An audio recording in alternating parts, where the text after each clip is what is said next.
So I will begin this afternoon's session with a brief introduction.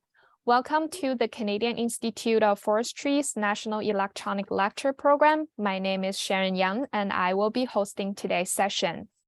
Today is Wednesday, January 18th, 2023. This session is brought to you by the Association of BC Forest Professionals. The CIF-IFC is very pleased to collaborate with Troy Lee and the Association of BC Forest Professionals to host this webinar. Today's webinar is titled Early Career Forest Professionals, Stories from the Field. With that, I will now pass it over to Troy Lee, Manager, Member Competencies of the Association of BC Forest Professionals, to moderate today's session. Thanks, Sharon. Welcome, everyone. I'm speaking to you today from the unceded traditional territory of the Comox First Nation in Courtenay, BC. Early career professionals and trainees are critical to the profession. They'll be our future forest managers, forest policymakers, and climate adaptation researchers. All early career professionals face challenges, but arguably forest professionals and trainees in BC may face some of the greatest challenges given that they're at the nexus of social and environmental change. So I look forward to hearing from our panelists today about the challenges they faced early in their careers. Our panelists are Denise Kerr, RPF. Denise has been working as an RPF since 2001 and is grateful for the diversity and opportunities experienced so far in her career. She has worked in both the public and private sectors in silviculture, operations, strategic planning, authorizations, legislation, and policy development. She currently leads KDL Resource Management's Prince George Division. Denise is an avid snowboarder, mountain biker, and CrossFitter. Our second panelist is Garnet Mierau, RPF. Garnet has over 30 years of experience in forest management in British Columbia, and he leads teams of practice that include services in wildfire, visual resources, tenure management, as well as strategic planning. Garnet also serves as the 75th president of the ABCFP, where he strives to advance the profession in the interests of the public. And our last panelist is Dominique Baily, RFT. Dominique has worked in consulting and for licensees. She's been working as an engineer technologist for BCTS since 2018. In her spare time, she enjoys volunteering as a chair of the Northern Silviculture Committee and providing opportunities to support continuous learning in the profession. She also actively volunteers with her children's sports and is pursuing a degree in environmental practice. We'll begin with Denise, followed by some question and answers from the participants, and then move on to Garnet, and lastly, Dominique. And then we'll open up the floor for any questions for any panelists. All right, so we're gonna launch a little poll right now just to see where everyone is at in terms of their career trajectory. So how would you describe your career phase or stage? Early career, mid, or late? We'll leave this up for about a minute.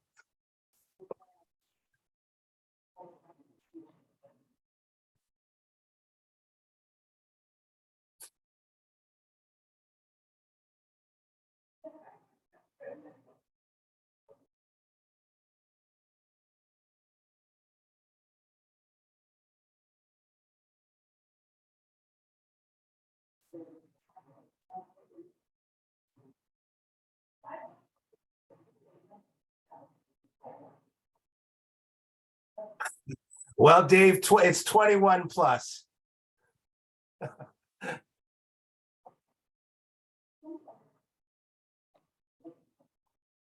That's probably good there, Sharon. Let's see the results. Okay. Oh, wow. 28% early career, 23% mid, 49% late career, 21 plus.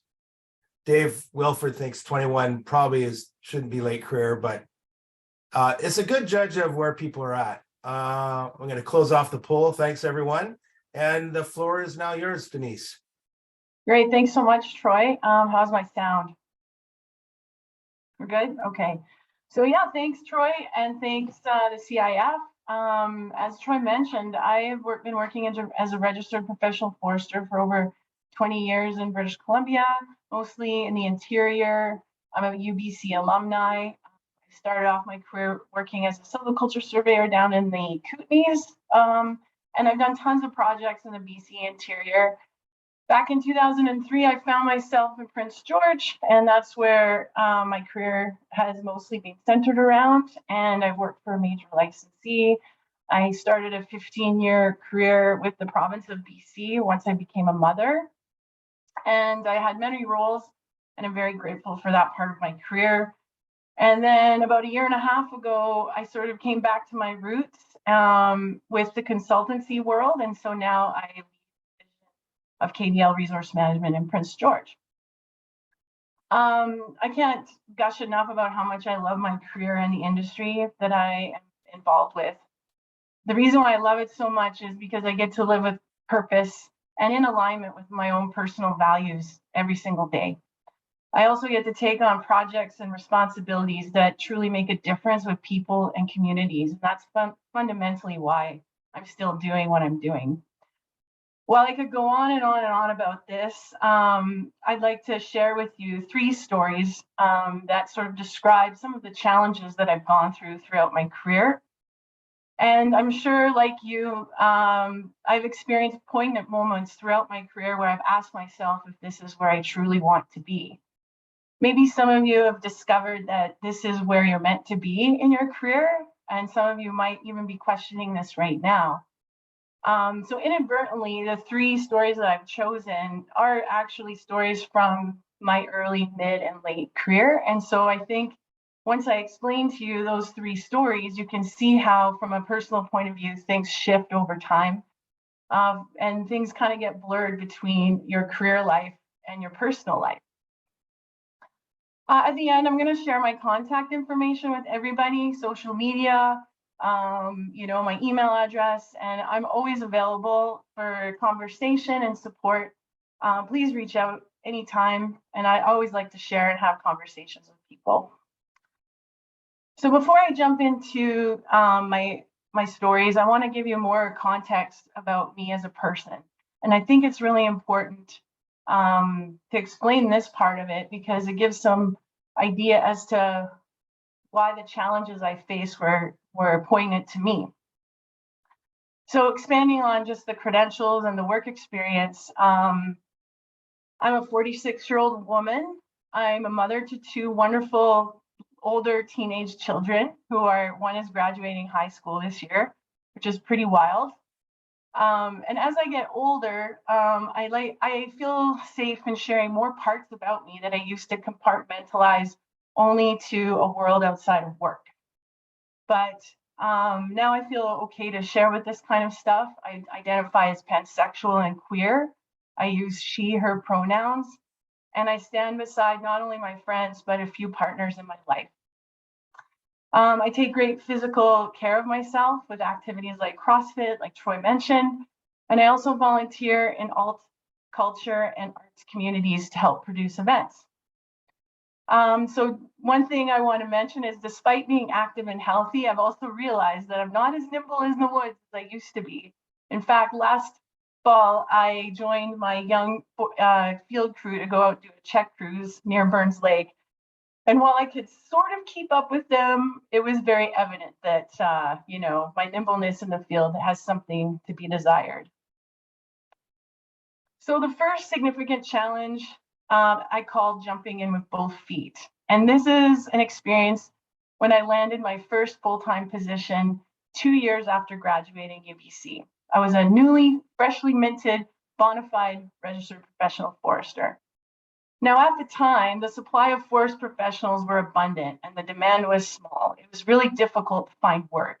And like many of my peers, I was questioning whether I should stay in forestry or not. The vast majority of my friends that I graduated with, and interestingly, I graduated from the largest class in history at UBC in forest management, and it still remains the case. A lot of my friends chose to leave and do things like start a pizza restaurant or go back to school or start a trade. So I was just laid off from a position that I was working at the ministry, and I was looking for full-time work. And it was sort of my last ditch attempt at trying to find a full-time position. So I sent my application out to a major licensee. And simultaneously, I also applied for med school. UNBC had just opened up their new medical program. And I was at that precipice of thinking maybe forestry wasn't for me. Well, it just so happens that within a couple days of one another, I was offered the job and I was accepted into med school. So I needed to make a decision. Do I keep investing in my education, or do I do something in a role that maybe was super challenging and I didn't really know what I was getting myself into? Well, what I did was, I'm here now as a forester. I jumped right in with both feet as a silviculture forester in a remote area I'd never even heard of. And it was only accessible by train and a 5-hour drive north of Prince George.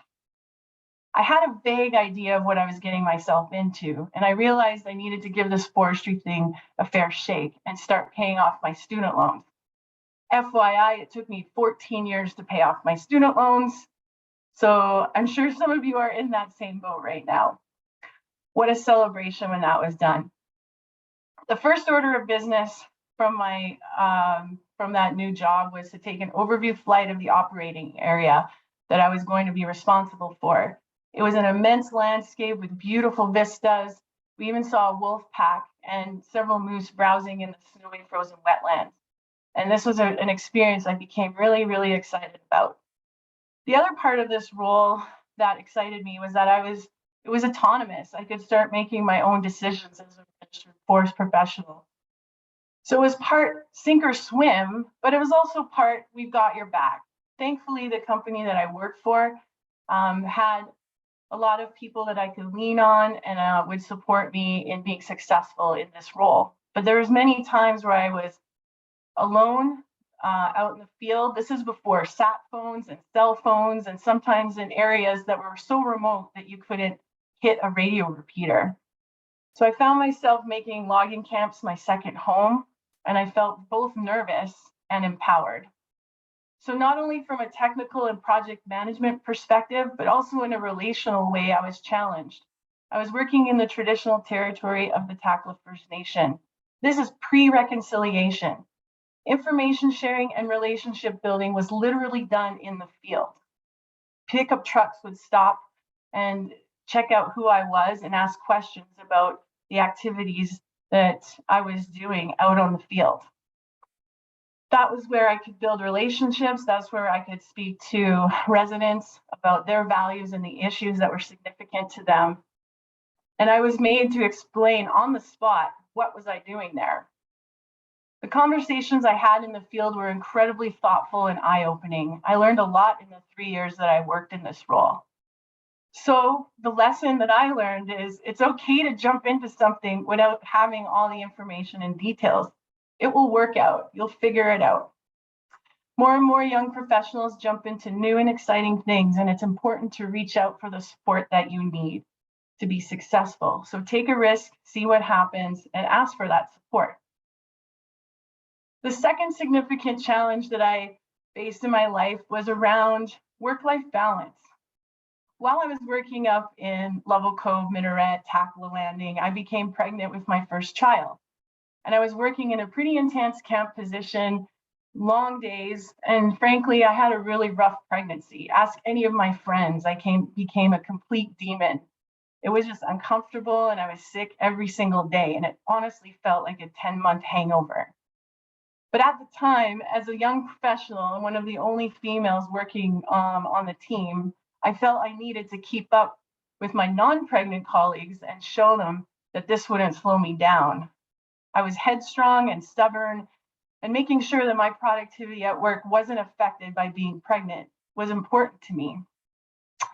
A few months before my daughter was born, my wise, experienced midwife recommended bed rest for the last few months of my pregnancy. I kept working and saying, "Don't worry, I'll stop when I get this project done." I won't ever forget the stern talking to I got from my midwife.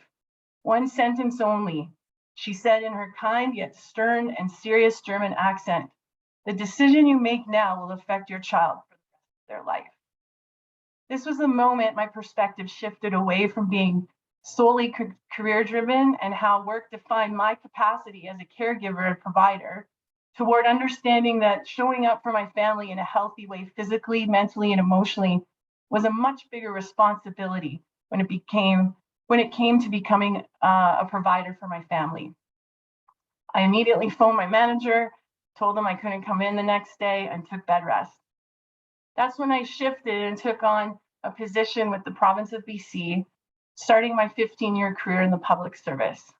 Now, the story continues because a year into this position, I had my second child. I had 2 small children at home, and I decided that I needed to scale back even more and work half-time. The immediate response I got from my manager was, no, foresters don't work half-time. Well, you know, foresters and forest professionals are taught to write beefy rationales for any decision that they make. So that's exactly what I did. I wrote a 10-page report, complete with a lit review, and interviewing some of my colleagues, even outside of the forest sector, to demonstrate that it's possible and, in fact, productive for somebody to work half-time and to balance their life that way. So in the end, management couldn't say no. They said yes, and I went on to work for a couple of years half-time in order to balance my career and also be a mom. So the lesson in that is advocate for yourself, find allies and supporters, and find a way to get to yes. Now, the last example, it's an example after spending 15 years in the public service, where I had the chance to grow in my career. Like I mentioned before, I'm finding myself full circle back in the private sector. And this is where I get to be a leader and foster diversity in the workplace. I was faced with an opportunity where I didn't exactly know what I'd be getting into. Remember story number 1? I felt butterflies in my stomach, which is an indicator to me it would be wise to perk up and take notice of this opportunity. My kids are now older, more independent. I had more time that I could spend on my career, and I was also in a unique role where I can support, mentor, and coach young professionals. Peers that know me responded in surprise when I gave my notice. I thought I would be at the public service for the rest of my career, but I don't see this as a backward step at all. I see it as that I'm challenged by taking on new responsibilities unique to the consultancy world. I embrace my role as a leader, and I don't take for granted the talent and potential with the people that I work with. So in my role as divisional manager, I find myself in a place where I can promote and make hiring decisions to increase diversity in the workplace and advocate for change. From pronoun recognition to supporting flexible work options and how people work, and finding ways to balance this with the financial and business goals of the company. That no 2 days are the same. And nowadays, the tables have turned. There's less supply of people than demand from employers. In order to find myself in a place of coming to yes, it's incredibly important to understand a person and their uniqueness, what motivates them, and where they're coming from. I think this is why I'm becoming more comfortable showing more of myself, who I am in the workplace than I have in the past. As a queer woman, I find myself advocating for diversity and change often. Most people have a biased idea of what a resource technician or forest professional is or looks like. I've given numerous people a chance in this profession, and they've gone above and beyond in the talent that they bring to the table. So the lesson in all of this is use your power for good. If I can give a person the chance to experience something that they're seeking, then they don't have to write a 10-page report to get to yes. So in conclusion, I have a lot of stories to tell and keep going on and on and on. Thanks for listening to how I face these significant challenges related to starting a new job where you may feel like it's out of your depth, balancing your life, and advocating for acceptance and diversity in the workplace. I want to leave you with a few tidbits that I carry in my cruiser's vest that I pull out when faced with challenging scenarios. Trust your gut. Butterflies don't lie. Align your approach and decision with your purpose and values. And reach out when you are challenged. Sometimes it might feel like you're alone, but you aren't. Thanks. And I'm going to share my contact info. And if there's any questions, or if there's any time for questions, I'm happy to take them. All right, just to everyone, you can put your questions in the Q&A box. But looks like there's a couple comments in the chat. I'll just mention. Lots of thanks. Hope you're still remembering the good old UCC days. Thank you from all the people with uteruses for the work you've put in to make the workplace a safe place for us. Proud of you. Lots of thanks. So like I said, questions in the Q&A box. Thanks for those comments. I'll ask you a question there, Denise, just to get things rolling. Did you have a mentor early in your career? And if so, were they helpful? Oh, yeah. I mean, I think all throughout my career, I've had mentors, and a lot of times they're people that I'm working side by side with, muddling through the challenges that we're facing, especially when you're in an environment where you're working in a logging camp, right? Like your mentor is the person that you're working side by side with, and you're kind of in the trenches together, learning together, growing together. So,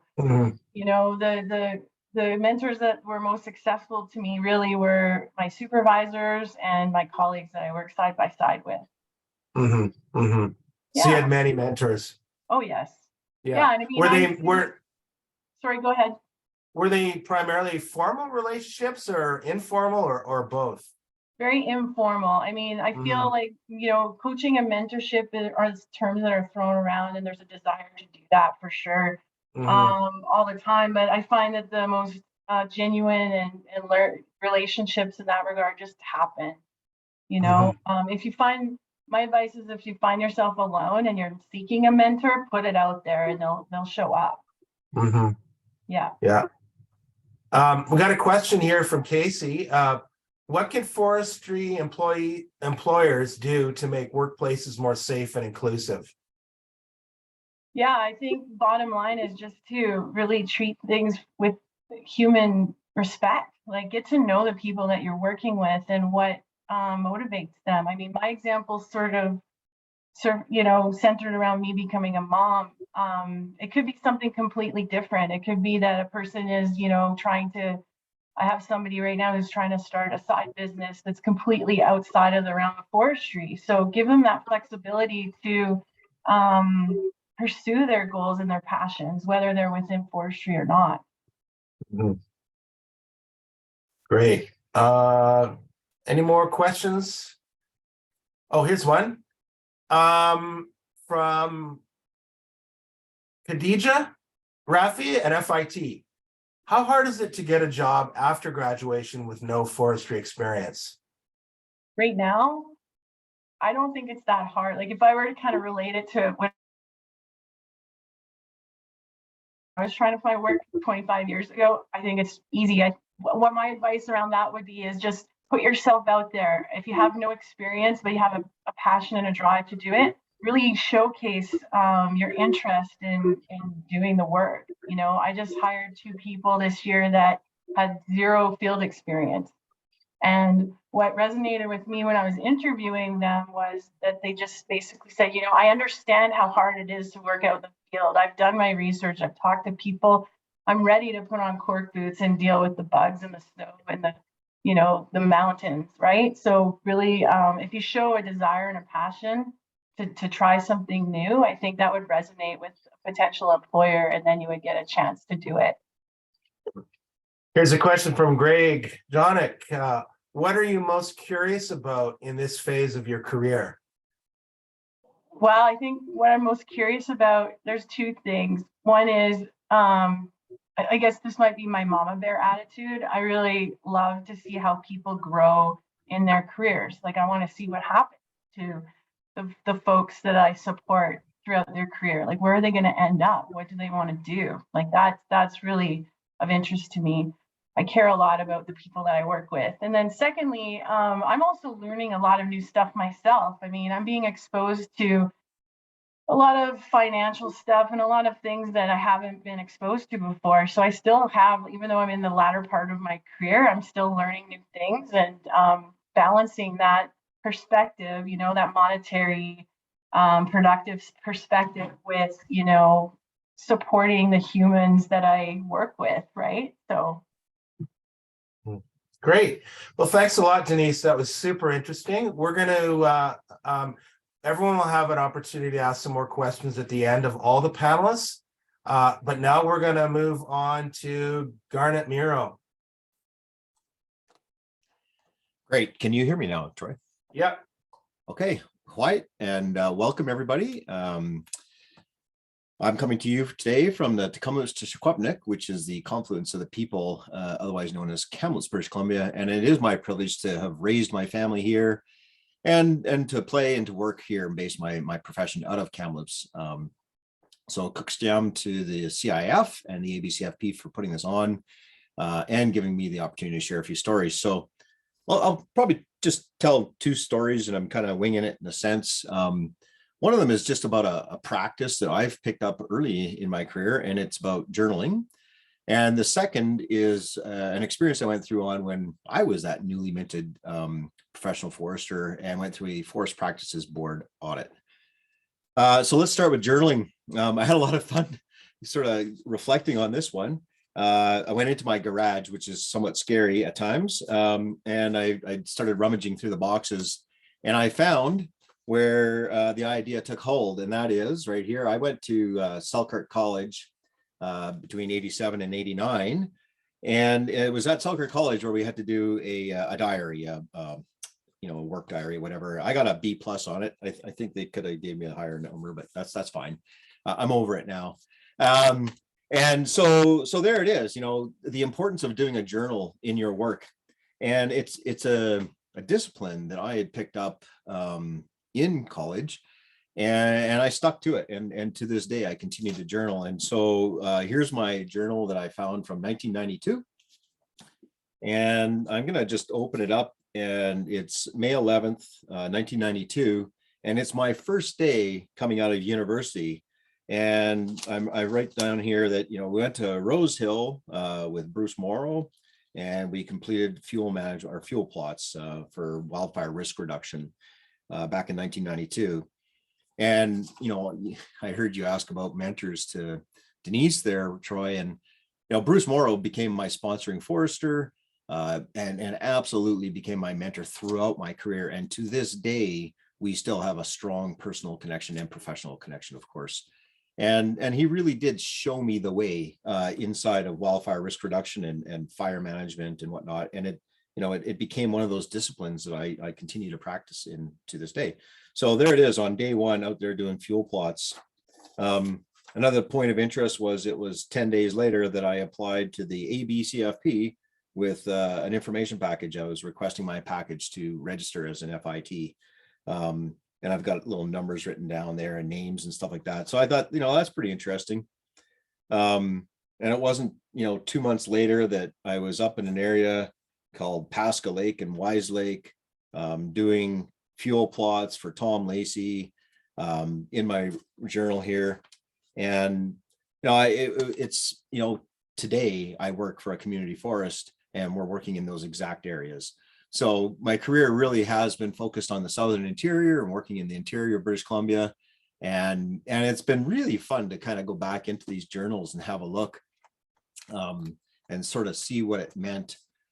The other things that it's really served me well for is, like, in my journals, I would track things like, how long does it take to do activities?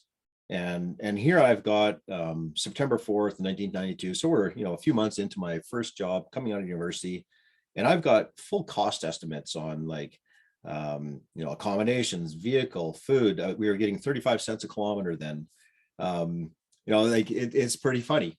So, but those fundamentals haven't changed. And again, that's pretty neat. And I know that I've used my journals in the past to somewhat, project how long is it going to take me to do the work? How do I come up with my estimates?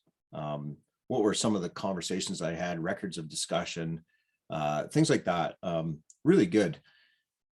Another discipline that I've been involved with for a big part of my career has been visual resource management in British Columbia.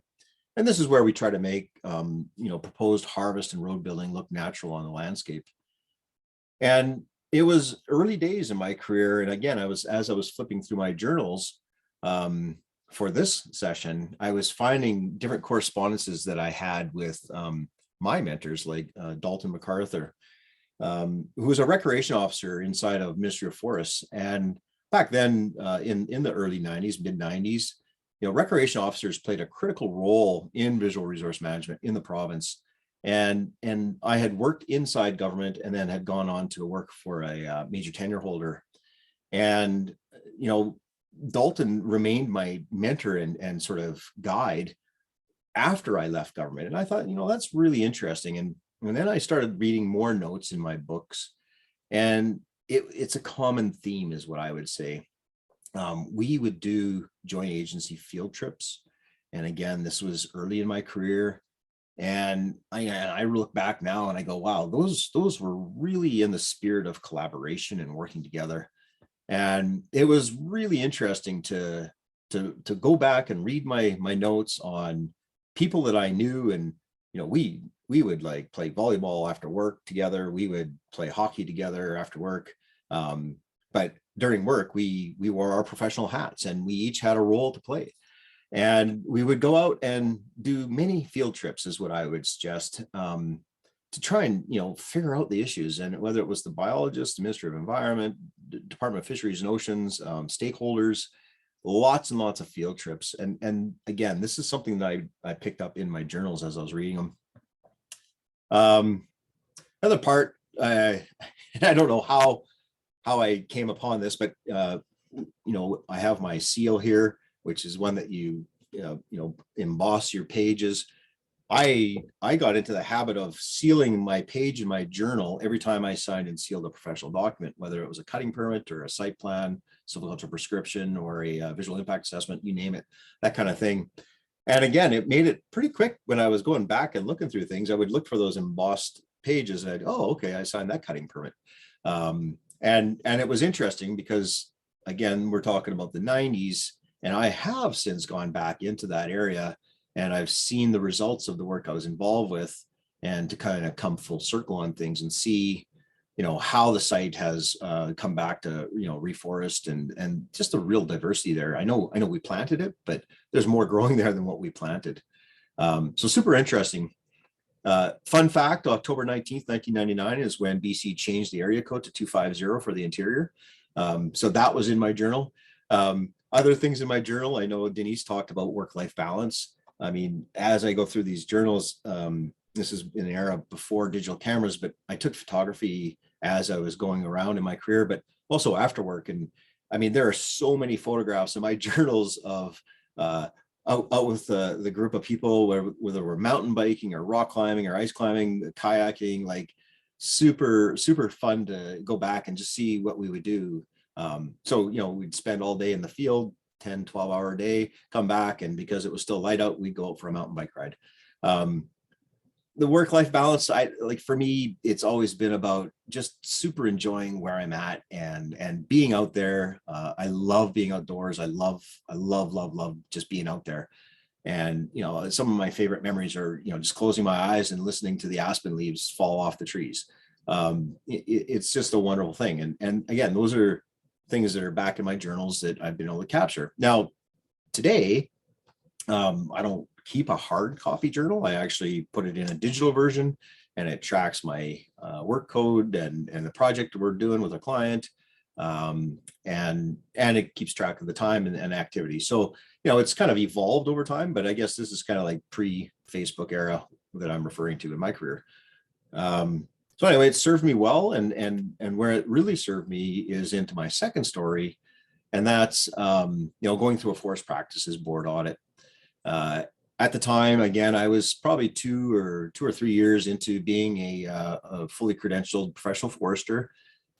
We had been working on a cutting permit in a resort community, and it was a bit challenging for sure. But I talked about joint agency field trips earlier.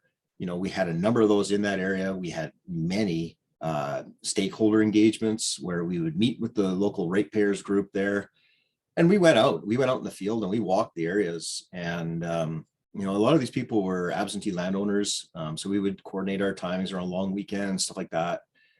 And we did all the work, but at the end of the day, there was a strong resistance to us even harvesting in the area. So once we started to log, they lodged a complaint to the Forest Practices Board, and an investigation was launched. They did challenge us on did we meet the visual quality objective? And again, I think what was really helpful for me was to have my journals to go back and compose an email back to the district manager at the time of the day.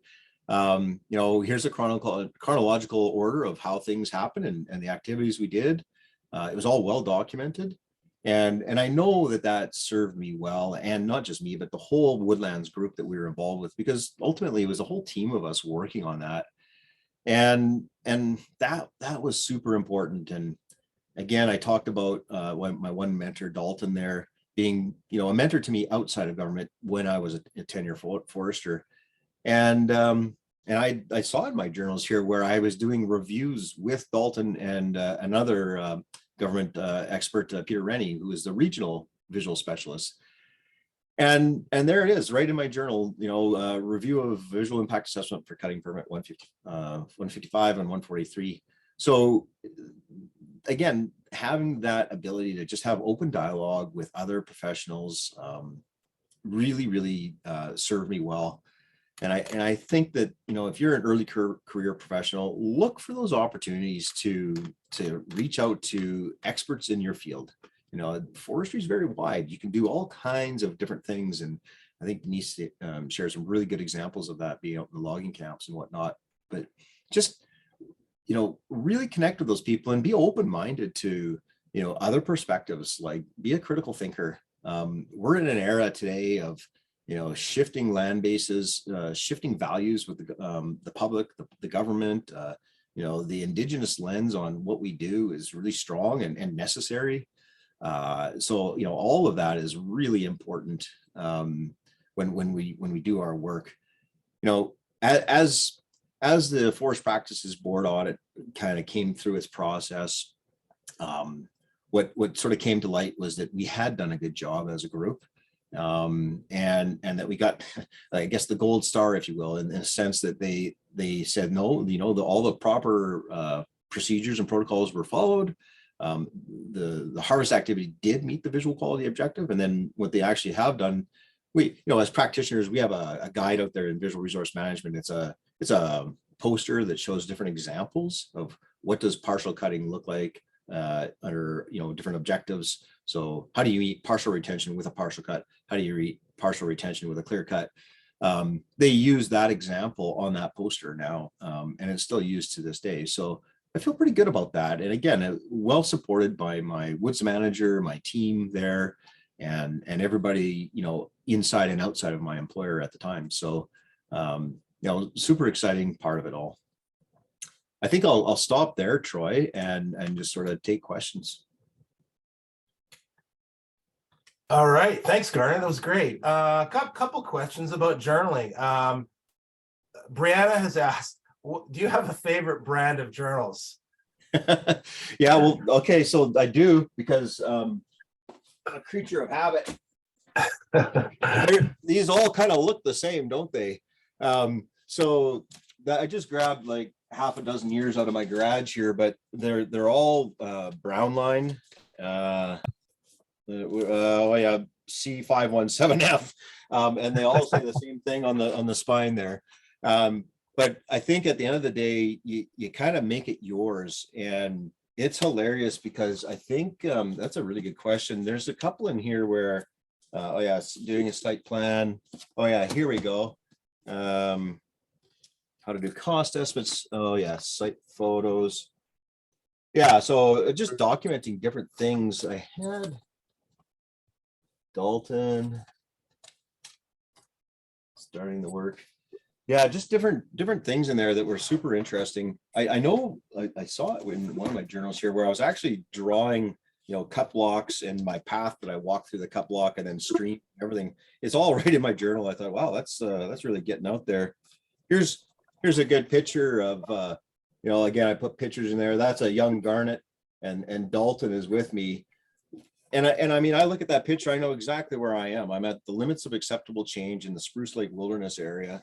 And we spent 3 days walking around out there. And we hiked in, and I'd thrown a rock in the back of Dalton's backpack, and it probably was like 10 pounds. And he packed that thing around all day. And of course, it was a miserable day. It was raining, and we got to set up camp because we didn't get as far as we thought. We didn't meet the other group. So then we ended up with half the food and half the supplies. And he opened up his backpack, and right there was the rock, and he knew exactly who had done it. So anyway, good times. Another question, in terms of a digital journal, what do you use for that? Is it is it your organization that has one? Yeah, so I work for Foresight Consultants, and we have a time and billing system that we use, and inside of that, that's where we track all the professional stuff. But I really do leverage Microsoft Outlook. I mean, I literally plan my life around that, but I blend both personal and work in there. I put, like, I'm going curling on Thursday night kind of thing. But my calendar in my Outlook calendar is plugged, in the sense that that's how I manage all my time and move things around and whatnot. So it's a combination of the calendar and then the time and billing system that we use. Mm-hmm. Just to clarify, when you say a journal, that's your practice diary also? Yeah, it is, for sure. Yeah, okay. All right. Yeah. Got a question from Casey. I think many of us went through a crisis of values working in forestry at some point. Did that happen to you? And if so, how did you work through it? Yeah. Well, which one? Yeah, absolutely. I think, life, I would probably look at my life and go, well, it's probably less ahead of me than there's more behind me. So you go through a few things. And I think probably the more bigger challenges for me are like curtailments in industry. I was working for a licensee forester at the time, and the decision was made that, we're gonna let go of some staff. And I remember that day, and I think all of us in the woodlands department remember that day where 3/4 of our staff were let go. And I lost all the people that were working for me that I supervised, and I lost my supervisor. I was left behind in a sense.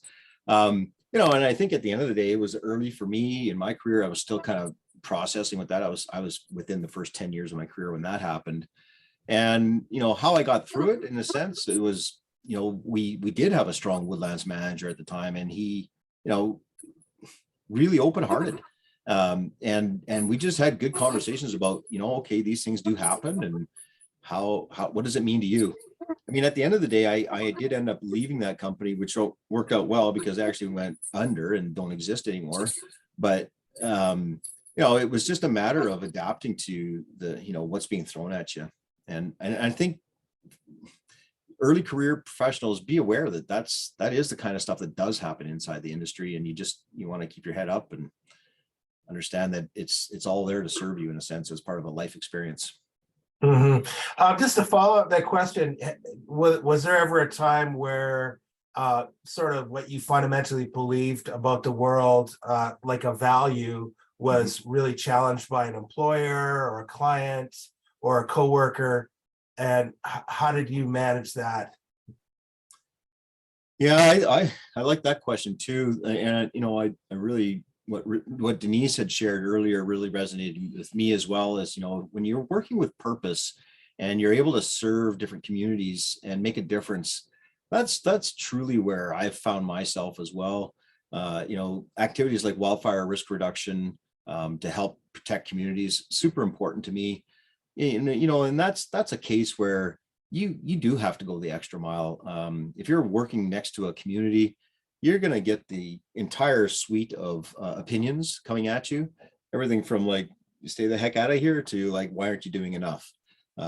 So I think that's where it's really shone for me, is that I do believe in the work, and I understand that it works in a sense that it does help protect communities and help people. So that's easy for me to align with that way. That's great, Garnet. Again, we're going to take some more questions at the end. Next is Dominique. Thanks, Troy. So welcome, everyone. I'm speaking to you today from Quesnel, which is on the traditional territory of the Natako Dene, at least my office is. And I just want to make a quick correction before I start. I've been working with the Ministry of Forests since 2018, but just recently got into BCTS. Oh, is that better? Can people hear me better? Okay, perfect. So just recently got into BCTS doing engineering. So I do have a slideshow to present. And so I'm going to share my screen.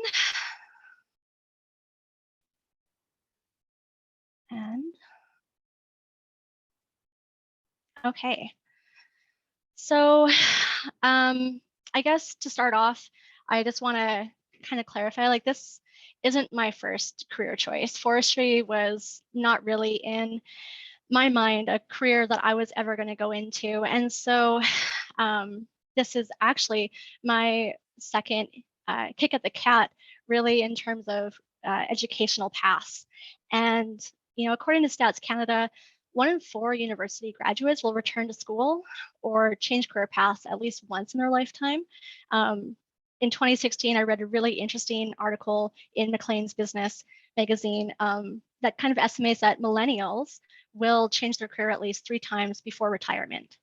And so today, speaking to you as an early career professional, some of the things that I really want to share are some of the challenges I've had around like HR issues and safety, and really working towards getting into the industry while being a new worker, but not necessarily a young worker, and how that kind of all played out. And I really struggled a little bit to find stories that didn't just talk about gender, but I do think that as a profession, we have to recognize that only 17% of our RFTs are women, and only 22% of our RPFs are women. And in total, our profession is only 22% women. So it is a large part of the struggle that I think I've had, and hopefully will resonate with some of you today as well. Okay, so like I said, I didn't start wanting to start studying forestry. I actually took my first educational path in social sciences. I have education in child and youth care counseling with specialization in attachment theory. And to pay for that, I worked in natural resource management. Right out of high school, I was fortunate to get a job as a geological technician with a mineral exploration company, working in the Caribou around Gibraltar and Williams Lake, in Mackenzie, and at Prosperity Project as well. And then in Northern BC, where I made connections that later provided me an opportunity to work in the Yukon for the summers to help pay for my education.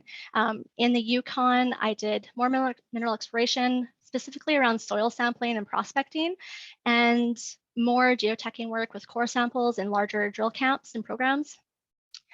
And over the years in that role, I had varied duties from soil sampling to assessing core samples and drill move alignments, as well as some camp administration and contract management. So it was a really diverse working space. Working in the remote setting in the Yukon had a really huge impact on my life. I gained a lot of field experience and personal awareness that would influence how I approach field work in my current job. It also taught me the value of self-advocacy, especially around health and safety. One of the biggest challenges for me was around the lack of safe work procedures. We tended to refer to the Yukon as the Wild Wild West. And you were constantly exposed to dangerous situations where you had to make a crack call on whether or not you're willing to do it. And if you weren't willing to do it, you also knew that you were expendable. You know, if you weren't willing to do it, someone else was. And because there weren't a lot of women in that industry, it was even a stronger urge to prove yourself. So at the start of my time during mineral exploration, I was really uncomfortable with advocating for my safety, knowing that if I was unwilling to do that work, someone else would, and there'd be no qualms about putting that work to someone else. So I did a lot of things that nowadays I look back on, I would go, wow, that was stupid. But it was at the time a necessary path that I felt I had to do. And so over time, I became more comfortable as I was exposed to more situations about advocating for my safety. And I was more deliberate deliberate about what I was willing to do because of the relationship and the reputation that I had developed in the company and in the industry over the years. In addition to advocating for myself, I also encouraged colleagues to speak up when they had a concern and would support them when they did so, especially new and young female workers. We had a couple of situations, and one of the stories that really is prevalent in my mind is there was a picture in the top left there is one of our camps, and it was me and two other workers, and this is about an hour and a half, 2-hour helicopter ride from the largest village in northern Yukon. So it was really remote. You had food dropped off once a week, and that was your only communication with the outside world. And it doesn't show it very well, but there was a stream that was, kind of intersected down the one side of it. And one day we had a flash flood event, and that stream became, a little bit of a river that I especially had to cross a couple times that day because our sample lines didn't go, parallel to the river. They crossed it. And at one junction I was crossing, and it was the last cross of the day, and I had about 75 samples in my backpack. So my pack weighed about 100, 110 pounds with all my gear and the samples. And my foot slipped and I got pulled underneath the water. And luckily my backpack caught on a log that was across it. And that's what kept me from getting washed downstream. But it's those situations where at the time I didn't think about it. I was scared to be advocating for myself and say, no, you know what, I'm not doing this today. And I would just did it. And sometimes there are consequences. And I don't think that as a new and young professional that we have to put ourselves into those trauma situations.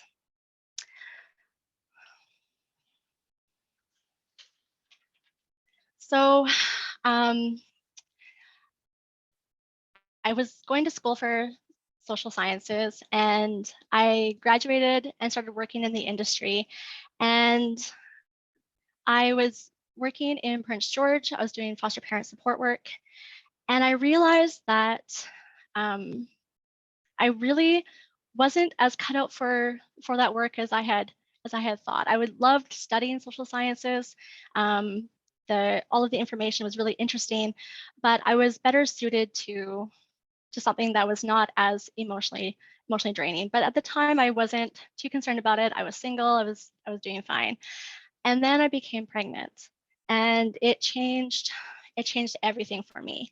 And I realized really quickly that I had to find a different job that was going to allow me to be present for my children in a way that social work wasn't going to be able to do.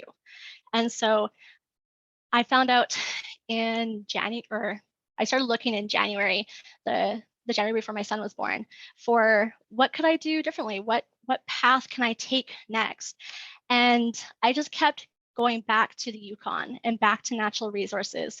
But I knew I couldn't do mining. Like you were gone for months at a time, sometimes no contact with family because you couldn't have the contact just because of the remote location. So I knew that wasn't an option. And so I was looking through UNBC and CNC for a program that would fit that natural resource feel. And I found the Natural Resource and Environmental Technology program at CNC, which is a 2-year program. It's a condensed diploma program. So I applied kind of off the cuff. I didn't really think I was going to get in. I had been told almost my entire life that I was not suited for hard sciences. Like I struggle with math. It is not my friend. So I've been told to kind of just stay away, but I did it anyways. Didn't expect to get in, but I did. I got in for that following September. And so then it quickly became, well, how am I going to juggle this? How am I going to juggle a full-time student load? Actually, more than a full-time student load, because that program is a 3-year program condensed into 2 years with a newborn infant. And so what happened is, luckily I had family that I could turn to, and I moved back in with my grandparents so that I could have childcare while I was in school. They could help out during the day with my son. And it allowed me that flexibility to focus on my school when I needed to, and then also be there for my son.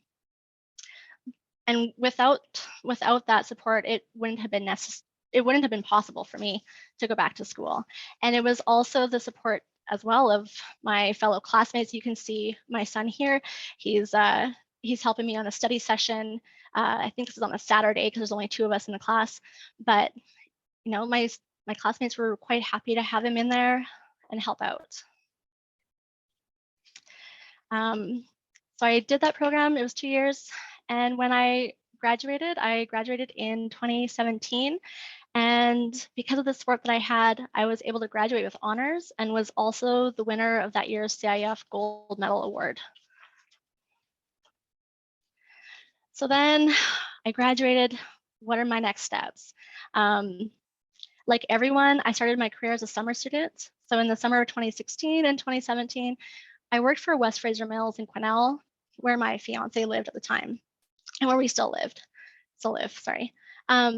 Being a new summer student at the age of 27 with children, my fiance came with 2 of his own, so we ended up being a family of 3, was really challenging for me. It was a struggle to find stable, flexible childcare for my son that supported early drop-off times, so before 7 a.m., and also potentially later pickup times. Most daycares are 7 or like 8 to 5 if you're lucky.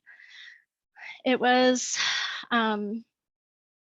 probably the hardest thing, because at one time I arrived home from work on a Friday to a message from my childcare provider that she was no longer offering the service as of that coming Monday. And it was probably the closest I've come to having to make a decision between my career or my family. At that point, didn't know if I had any options for childcare, and that would have been one of the things that kicked me out, because I was close to having to call in and say I can't come to work. Another challenge I faced was how to advocate for myself in this new role.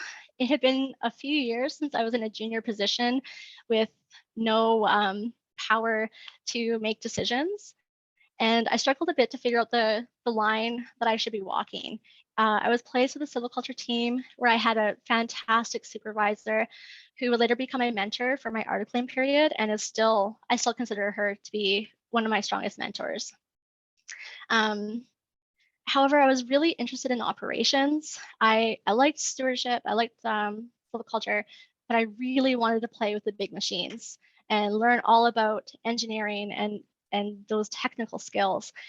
I remember asking someone in the industry at the time if many women ended up working in engineering, and was told that women typically didn't get hired for it just because they didn't have that technical lens on things. And you know, it's harder for women to operate or work with the contractors. But I didn't give up, and I stuck with it, and I kept advocating that I wanted to, you know, get some experience in operations. And so my second year, I was paired up for the summer with a mentor from operations in addition to my role. When I left West Fraser in the fall of 2017, I obtained full-time employment with a consulting company in Quesnel. I really enjoyed my time working with the company, and the experience I was gaining was great. But because I was feeling so new to the workforce, some of the safety issues that I had experienced in mineral exploration popped back up. I was put into situations where I wasn't comfortable, but didn't want to be the girl and appear like I couldn't handle the job. So, you know, when it was minus 30 and there was a 10-kilometer snowmobile ride and everyone's, you know, standing at the truck being like, oh, should we do it? And they make a decision to go. I said, yeah, right? I was feeling uncomfortable advocating for my safety and putting out the team. I also experienced some sexism in the workplace from one colleague when recommendations that I made around operations would then be attributed to another male colleague, because that particular person didn't want to have the woman get the credit. And this would be told to me by other staff. And so that was really hard to kind of figure out. And I was quickly realizing that even though I really enjoyed the overall work, that this probably wasn't going to be a good fit for me. And so I kept looking for employment, and I was lucky in 2018 to get an auxiliary role with the Ministry of Forests. So with the transition from consulting to public service, the challenges that I faced around trying to establish myself in the industry while still meeting my family responsibilities as a primary caregiver were significantly lessened. However, another challenge was present that I hadn't really experienced yet within the industry. And that challenge is learning how to do my job as an RFT and a public servant responsible for ensuring the proper management of public resources without having mentorship or knowledge transfer strongly present in the workplace. And I'm sure everyone has heard it, but it's really hard to attract new and young workers to government. The wage gap between industry and consulting and government makes it difficult to recruit someone trying to pay off student loans or save to purchase a home. And I was willing to take the hit on the wage because the benefits and balance were a better fit for my young family. And there was more flexibility in the government when I was required to take time to care for children. Because it's hard to attract new people, we have so many people retiring, there have been large gaps left in teams that need to be filled.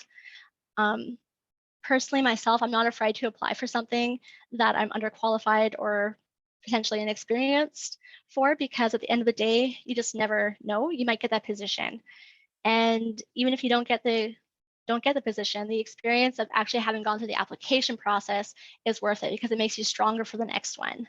But because we don't have those people staying and we have those gaps, when new people do come in, it's really hard to help them feel comfortable with the role that they're working in, and then be able to pass on information for how can they effectively do their job.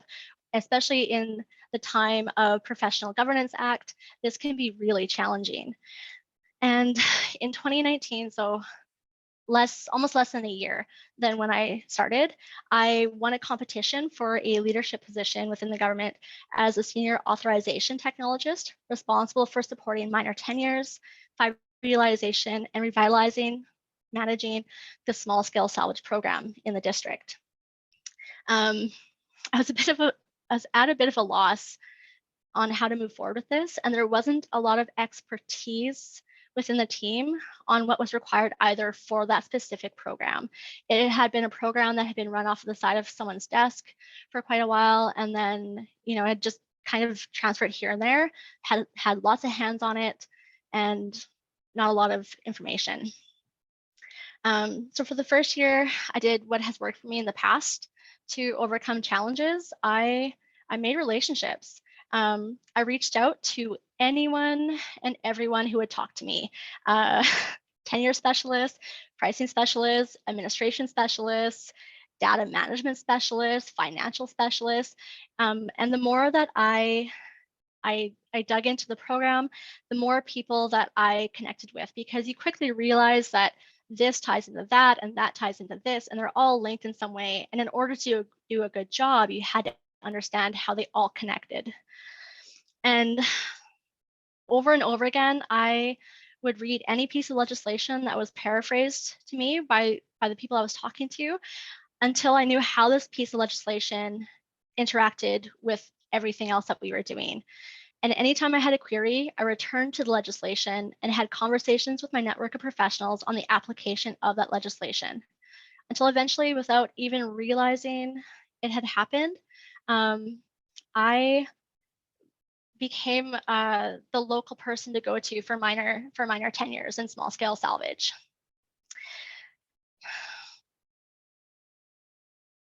And one of the things that really helped me during this time, like as an early career professional, was whenever there was any training that was provided, I took it. If it was training in waste assessments, I took it. If it was training in civil culture surveying, yeah, I was there.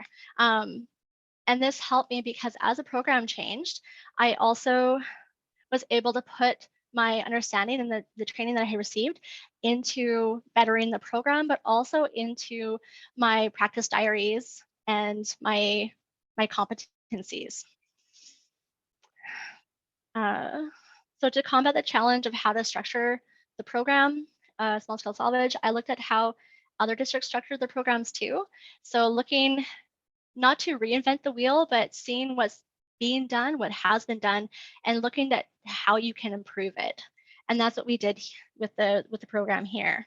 All of this research and the learning prepared me to take on more leadership positions within my office. I moved into a supervisory position on a TA, a temporary assignment for a year, overseeing the wildfire risk reduction program within the Land and Resource Department, and became the chair of the OHS committee while obtaining my OFA level 3. I'm currently working on my plans unit leader with the wildfire teams and have been working towards certification in that as well. And like I said at the beginning, I have once again taken on a new challenge. I have moved on from small scale salvage and gone into the engineering position, which in itself was a challenge to determine if that was the right step. But like Denise said, sometimes you just get those butterflies in your stomach and you just got to follow the butterfly, regardless of how challenging it's going to seem. And as Abigail Adams once said, it is not in the still calm of life that great characters are formed. The habits of a vigorous mind are formed in contending with difficulties. So I'm excited to see where this latest path is going to take me in my career. I'm currently working on my bachelor's degree, finishing that up through online education.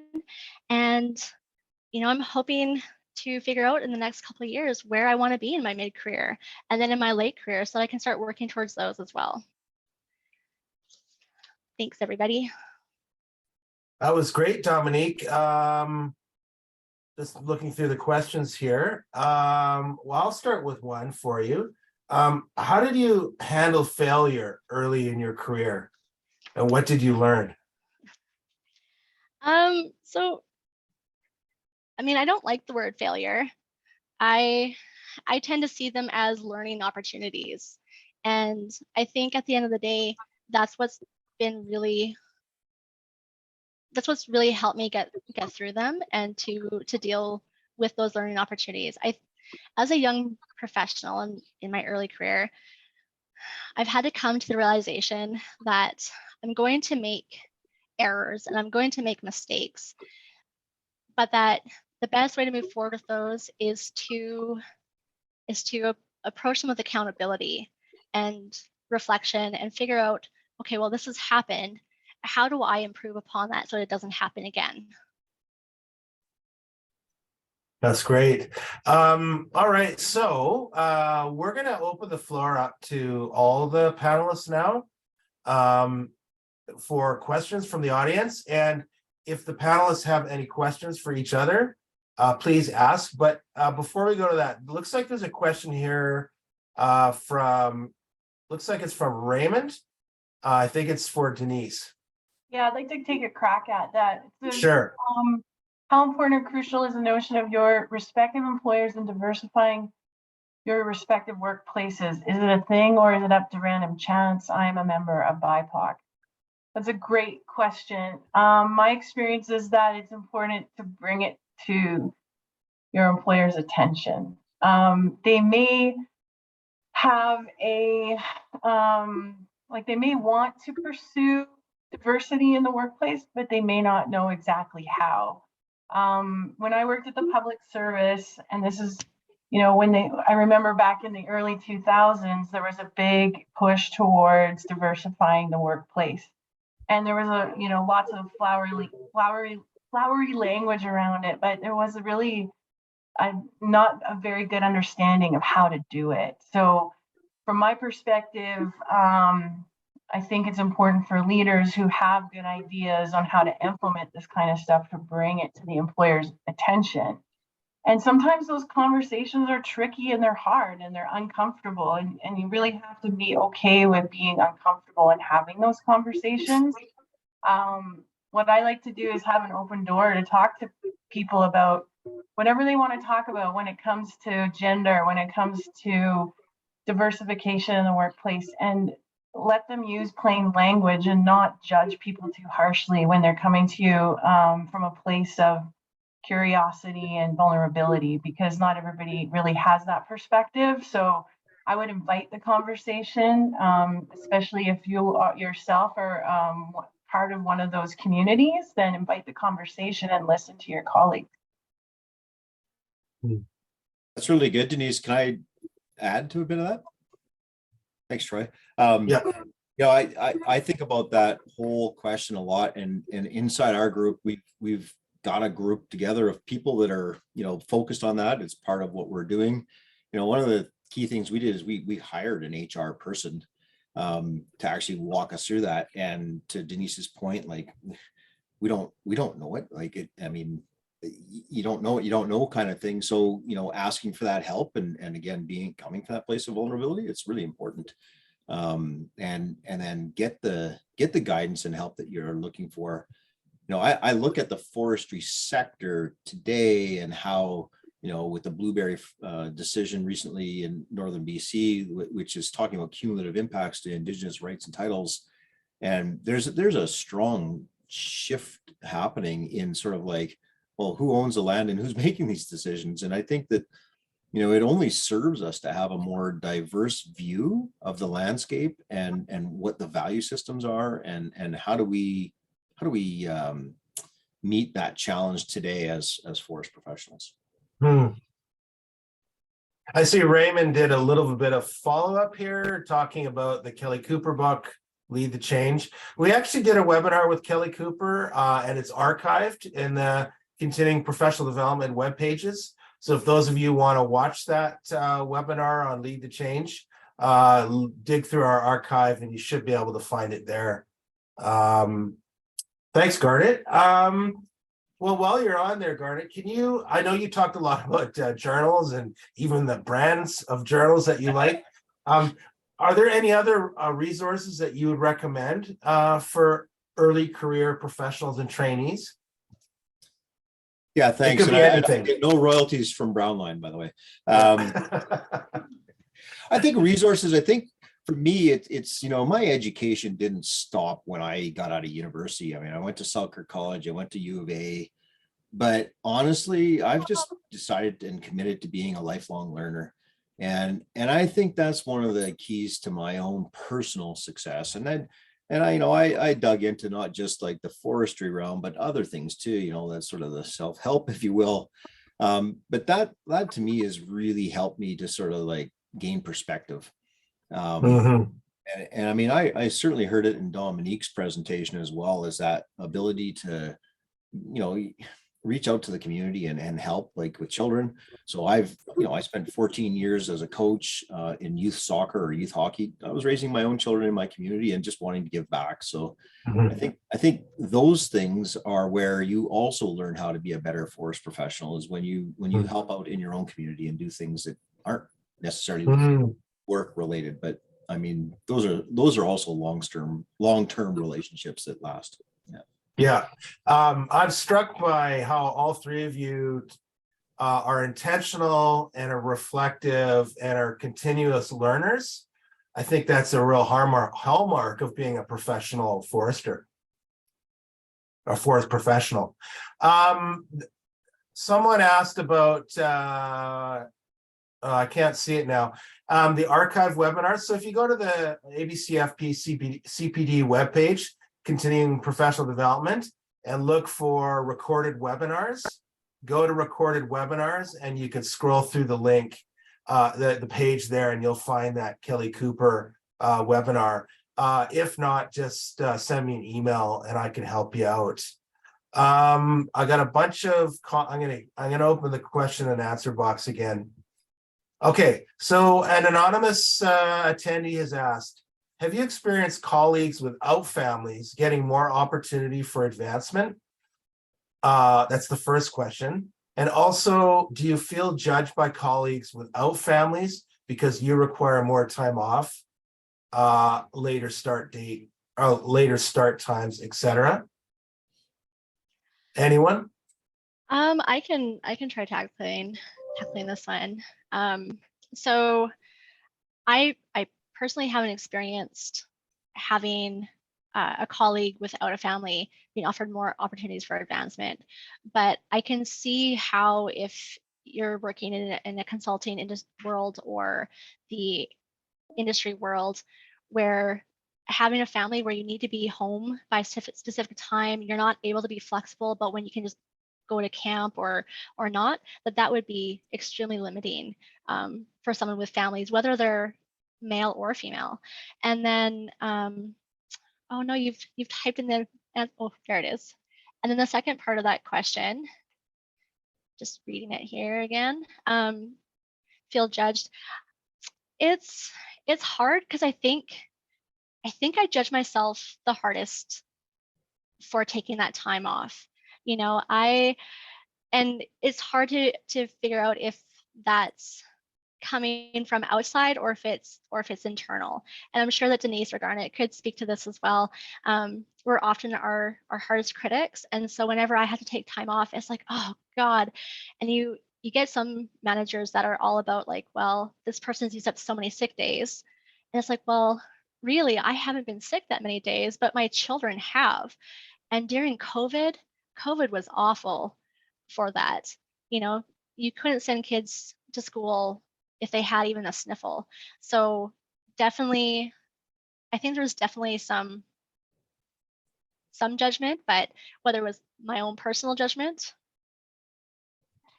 Yeah, I agree. I think we're our own worst critics. Sort of the tact that I've taken with that is like I've felt safe enough to go to my supervisor and check in with them on that. Like, hey, I'm just wondering, you know, I know that I'm taking this time off because my kids are sick. How is that landing with you right now? And just taking the responsibility upon myself to check in, to allay those fears around judgment. And usually, more often than not, you're making stories up in your head. Like I've been thankful that for all of the leaders and managers and supervisors I've had, they've been very understanding around all that. So, but yeah, have some courage and ask the question and check in and just kind of allay those fears, I would say. I'll take a shot at it too. So thank you, Dominic and Denise.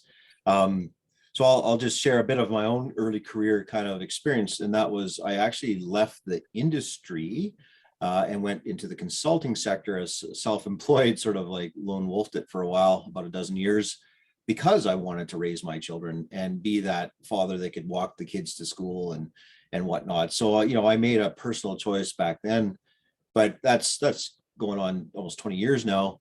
I would say that today the paradigm has shifted. And, you know, again, the employer I work with, we don't care where you work. You know, in the era of technology, and this was even prior to the pandemic onset, we were using tools like Zoom or Skype or, you know, and now Teams is a popular thing.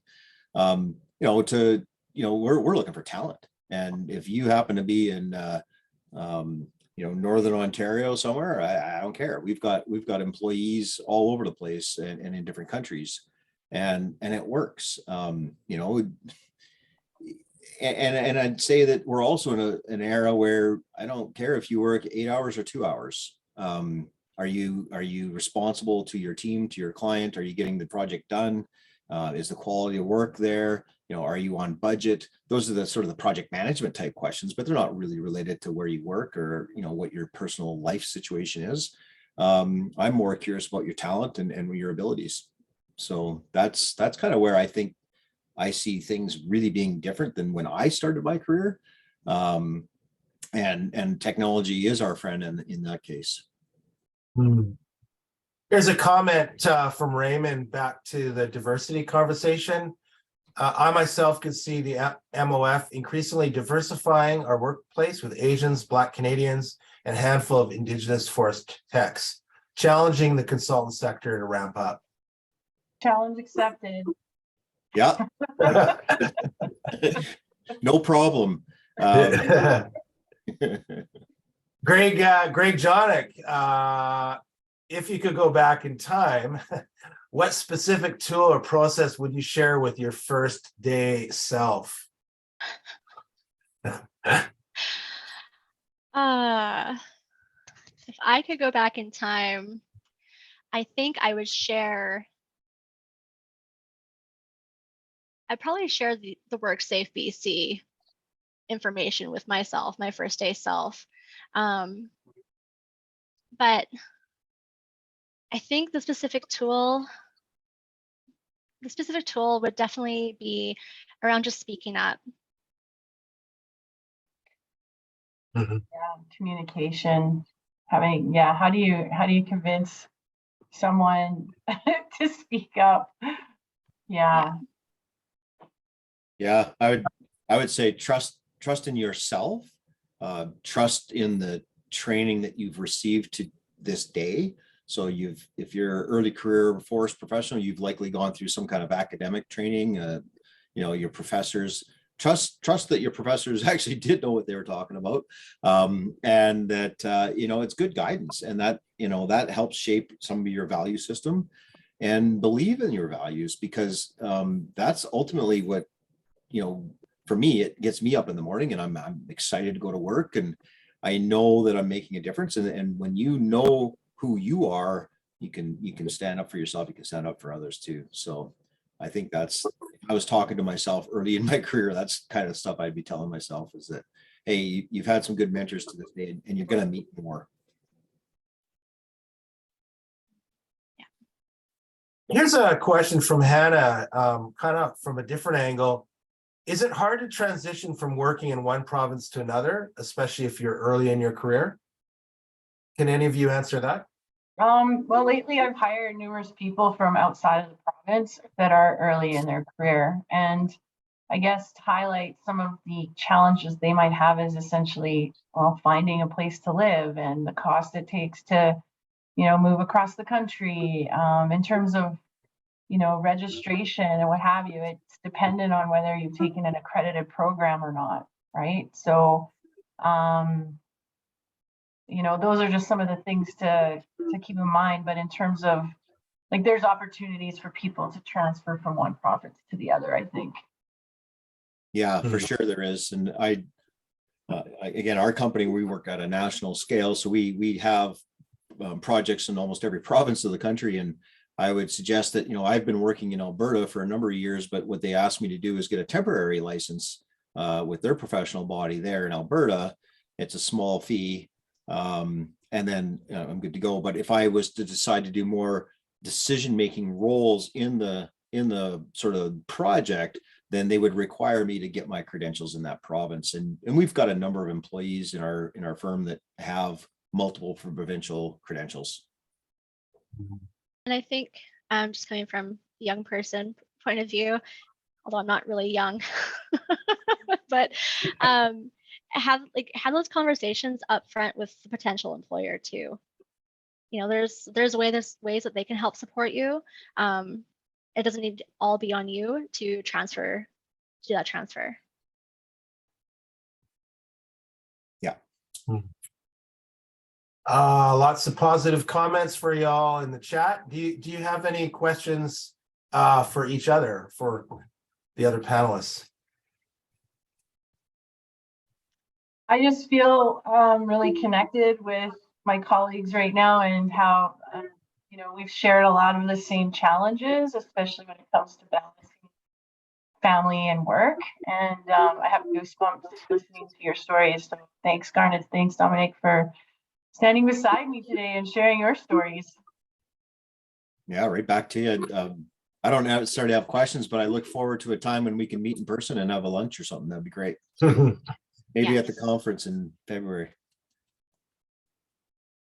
Dominique? Yeah, no, I don't have any questions. Just same comments. Like, I've really enjoyed all the conversation we had so far. And I look forward to speaking with everybody further and actually meeting some of you guys in person. Great. There are a couple more questions here, and we have a few more minutes. So this is an interesting one from the anonymous attendee. I've been hearing a lot lately how forestry is a sunset industry. Do you agree or disagree? So in 1989, I graduated from Selkirk College, and the newspaper articles and all the sort of the headlines, if you will, was the War of the Woods and sunset industry. So that cliche has been around for a very long time, and I'm pretty sure it was around before even I started my career. So I would say definitely not. I think that the forestry profession is strong and vibrant, and we are seeing a lot of changes happening.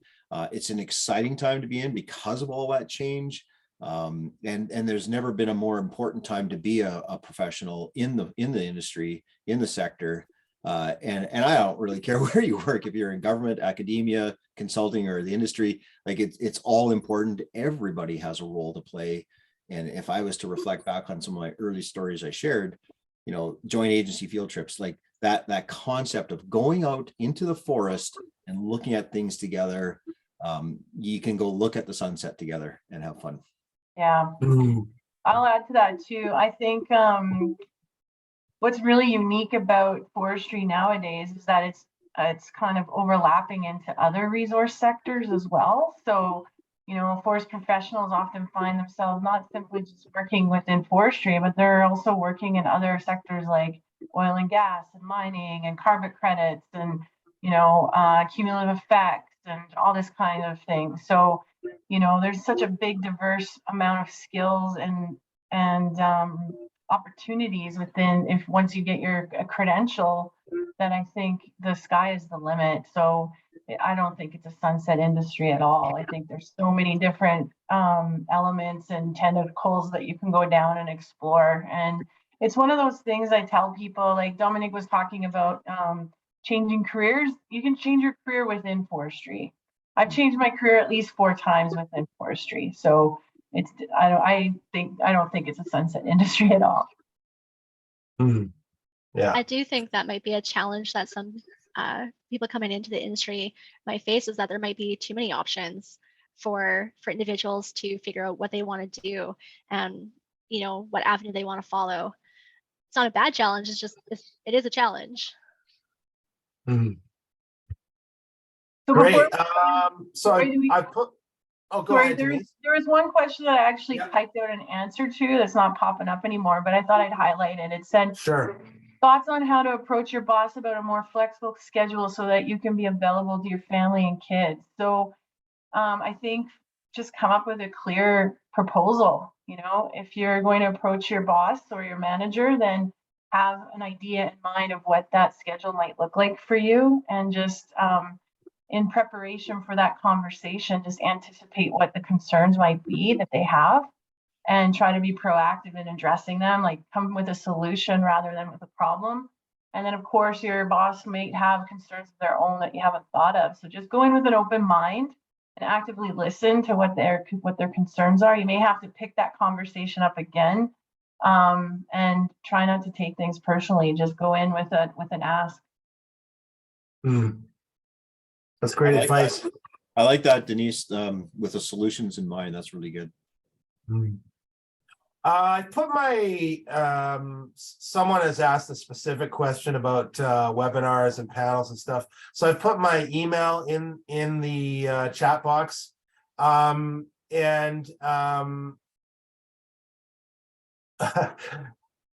Dave Christie just put a comment in, quite a long one, looks interesting. But we're just about out of time. So Garnet, Dominique, and Denise, is it okay if people reach out to you? Denise, I know you put your email up. Dominique and Garnet, if you want to drop yours into the chat box before we close off. Yeah, no problem at all. People are welcome to connect with me. And I saw a note somewhere, someone said, well, I'll see you at the conference. So if you're on this webinar right now and you happen to be going to the Professional Foresters Conference for British Columbia in Prince George right away, please do introduce yourself. Be happy to have a conversation with you there. Excellent. Yeah, sounds good. I think we're going to wrap it up. And thank you for the panelists, Denise, Garnet, Dominique. That was awesome. This is something I've wanted to do for a long time. Hopefully we can have more informal discussions about this in the future to help empower our young professionals and trainees. Natasha and Sharon, is anything else you'd like to add? Our CIF hosts. Thank you, Troy, for coordinating this webinar, and our awesome speakers for sharing their stories. I personally found it very inspiring. I guess we can close up today's session. So thank you everyone for participating. You can stay up to date on upcoming CIF-IFC lectures by visiting our website. All right, bye everyone. Thanks, everyone. Bye.